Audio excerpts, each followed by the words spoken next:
दोस्तों, एक बार फिर से आप सभी का स्वागत है कहानी यात्रा चैनल पर। पूर्वी यूरोप और पश्चिमी एशिया की सीमा पर एक लैंडलॉक कंट्री है जहां की म्यूजिक और मौज मस्ती से भरी नाइट लाइफ, दिन में लोगों की चहल पहल से गूंजते बाजार और सड़कें, शानदार टूरिस्ट प्लेसेस और मौसम की गुस्ताखियां ट्रिप में चार चांद लगा देती हैं, जिसे आज हम और आप अजरबैजान और ऑफिशियली अजरबैजान गणराज्य के तौर पर पहचानते हैं। इतिहास में लिप्टी ओल्ड सिटी, हरियाली से सजा गोबस्तान नेशनल पार्क जैसी अनेकों जगहें हैं जिन्हें आज हम सिर्फ 7 दिनों में एक्सप्लोर करने वाले हैं, और घूमने के साथ visa process, best time to visit जैसे सवालों के जवाब भी आपको मिलेंगे। So watch this video till the end. दोस्तों, सबसे पहले अजरबैजान कैसे पहुंचा जाए इसे जान लेते हैं। इसके लिए आप फ्लाइट ले सकते हैं और इस देश का सबसे फेमस एयरपोर्ट है हैदर अलीयेव इंटरनेशनल एयरपोर्ट, जहां भारत से लेकर विदेशों तक की फ्लाइट लैंड करती है और इसे ही अजरबैजान का एंट्री गेट भी माना जाता है। चाहे तो आप बस, रेल से भी यहाँ पहुँच सकते हैं, और तो और सड़क मार्ग और जल मार्ग से भी यहाँ पे पहुँचना आसान है। It's totally up to you. First and second day. Azerbaijan में एंट्री करने के बाद पहले दिन आपको जाना चाहिए बाकू में, जो इस देश की राजधानी होने के साथ साथ यहाँ का सबसे फेमस, सबसे ज्यादा आबादी वाला शहर भी माना जाता है, जहाँ आप मॉडर्न और प्राचीन जिंदगी एक साथ देख सकते हैं। यहाँ मॉडर्न स्काईक्रैपर्स भी हैं और इतिहास को संजोए बैठी ऐतिहासिक इमारतें भी। देश की संस्कृति जानने का बेस्ट अड्डा है बाकू, जहां अनेकों म्यूजिक फेस्टिवल्स और डांस परफॉर्मेंस लोगों को एंटरटेन करते हैं। बाकू की नाइट लाइफ भी फुल एनर्जी, मौज मस्ती और संगीत में डूबी हुई होती है। वहीं इसकी ओल्ड सिटी, जिसे इचेज शहर के नाम से जाना जाता है, उसे यूनेस्को वर्ल्ड हेरिटेज साइट का दर्जा दिया गया है, जहां आप मेडन टावर और श्री वंशाह पैलेस जैसी कई प्राचीन जगहों का दीदार कर सकते हैं। इसके बाद आपको जाना है फ्लेम टावर, जो आधुनिक वास्तुकला डिजाइन का एक शानदार नमूना है। 28 से 33 मंजिला ऊंचा ये टावर 3 टावर्स का कलेक्शन है, जिन्हें एक फ्लेम की तरह दिखाया गया है। इस टावर का नजारा दिन में जितना खूबसूरत लगता है, उतना ही रात में चांद की चांदनी और आर्टिफिशियल कलरफुल लाइट से इसकी खूबसूरती और ज्यादा निखर कर आती है। इसलिए रात के टाइम जरूर इस नजारे को देखें। अगले दिन आप जा सकते हैं बाकू बोलेवार्ड, जो कि बेस्ट प्लेस है। ये अपने चौड़े, चमचमाते, साफ रोड्स, कैस्पियन सागर के शानदार व्यू के लिए जाना जाता है। यहाँ अक्सर लोग पैदल घूमने के लिए आते हैं और पार्टनर की बाहों में बाहें डालकर जिंदगी का मजा लेते हैं।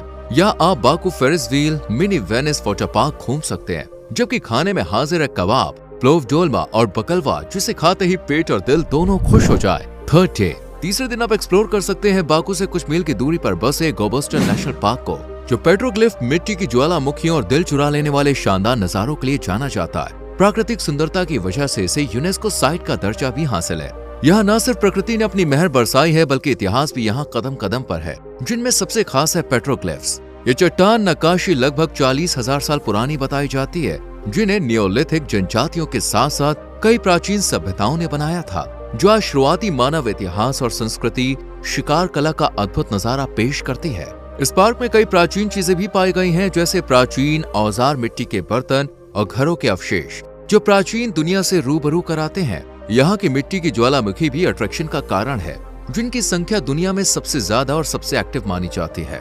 इन ज्वालामुखी से बुदबुदाती हुई मिट्टी निकलती रहती है, जो एक जादुई नजारा दिखाती है। प्रकृति और संस्कृति का ये केंद्र आज सैलानियों को यहाँ आने पर मजबूर कर देता है, जहाँ से आपको काफी कुछ जानने का मौका मिलता है। Fourth day. अब आ गया है डे 4, जिसमें आपको जाना है अजरबैजान के बेहद खास शहर शेकी में, जो जंगल से घिरे ग्रेटर काकशस पर्वत के बीच बसा हुआ है। ये एक छोटा सा शहर है जो बाकू से लगभग 360 किलोमीटर की दूरी पर है।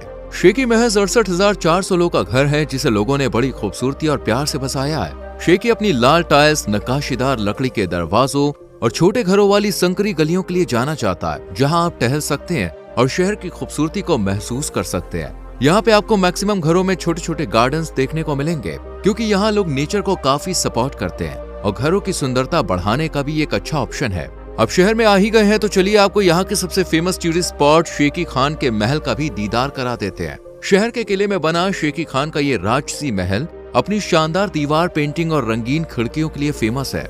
इस महल के कोने कोने में लोक वास्तुकला और ओरिएंटल महक वास्तुकला बसी हुई है।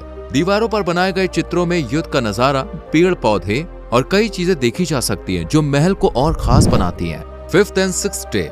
दोस्तों, 5th डे में आप जा सकते हैं कबाला, जो अजरबैजान के सबसे ज्यादा घूमे जाने वाले टूरिस्ट प्लेसेस में से एक है, जहाँ की खूबसूरती पेश करती है यहाँ की सुंदर पर्वतमालाएं। तूफान टेक माउंटेन, जो अपनी स्की ढलानों और स्नॉर्कलिंग, स्नोमोबाइलिंग और गोंडोला राइड जैसी कई मजेदार एक्टिविटीज के लिए जाना जाता है। आप चाहे गर्मी में आए या फिर सर्दियों में, एंजॉयमेंट बहुत भरपूर होगा। यहाँ बने रिजॉर्ट से आप पहाड़ों के पास से गुजरते हुए केबल कार की सवारी भी कर सकते हैं। ये पहाड़ गर्मियों में जहाँ हरियाली साफ व्यू दिखाते हैं, वहीं सर्दियों में बर्फ की चादर ओढ़ लेते हैं। यहाँ रहने के लिए शानदार रिजॉर्ट्स, कैफे, रेस्टोरेंट्स भी मौजूद है, जहाँ आप भर पेट खाना खा सकते हैं। डे 6 इसके बाद आपको जाना है नोहिर झील, जहाँ स्विमिंग पर पाबंदी लगाई गई है, लेकिन हाँ, मछली पकड़ना, बोटिंग करना और गो कार्टिंग का लुत्फ भी आप उठा सकते हैं। झील के पास ही एक पार्क, सामान खरीदने के लिए छोटी छोटी दुकानें और खाने के लिए स्टॉल्स वगैरह मौजूद होते हैं।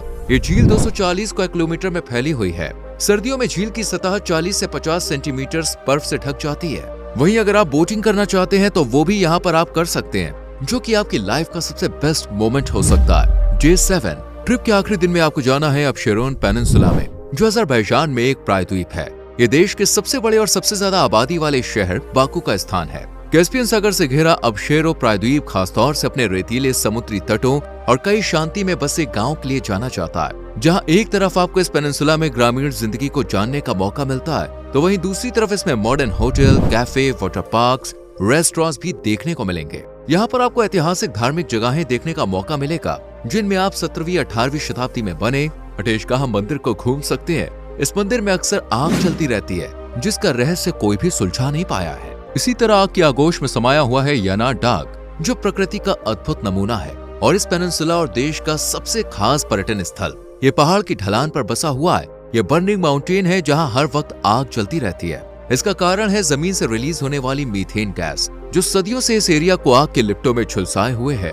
इसमें आग की 10 मीटर दीवार है, जो पहाड़ों के किनारे लगातार चलती रहती है, जिसे दूर से देखना वाकई अलग एक्सपीरियंस देता है। इस तरह आप 7 डेज की ट्रिप में अजरबैजान के सबसे खास टूरिस्ट प्लेसेस को देख सकते हैं। यहाँ किस टाइम जाना परफेक्ट है ये भी जान लीजिए। अगर आप स्प्रिंग सीजन यानी अप्रैल से जून के बीच जाते हैं तो मौसम बड़ा सुहावना होता है। इसके बाद जुलाई से सितंबर में समर सीजन रहता है, जो माउंटेन्स, बीच हॉलीडेज स्पेंड करने के लिए बेस्ट है। अक्टूबर से नवंबर के बीच ऑटम सीजन भी घूमने के लिए अच्छा समय है। इस वक्त कम भीड़ भाड़ और हल्की सी ठंड होती है, लेकिन दिसंबर से मार्च यानी सर्दियों में यहाँ बर्फ का मजा लिया जा सकता है। इंडियंस के लिए वीजा प्रोसेस की बात करें तो ये काफी सिंपल है। आपको अजरबैजान की ओरिजिनल साइट पर जाकर ई वीजा के लिए अप्लाई करना है। सभी इन्फॉर्मेशन डालने के बाद आपको 15 दिन में वीजा मिल जाएगा। इस तरह से आप खूबसूरत से देश अजरबैजान की सैर इजीली कर पाएंगे। वेल दोस्तों, कब जा रहे हैं घूमने, कमेंट सेक्शन में जरूर बताएं। वीडियो को लाइक और शेयर करके चैनल को सब्सक्राइब करके बेल आइकॉन प्रेस करें। मिलते हैं अगली वीडियो में, अपना ख्याल रखें, बाय बाय।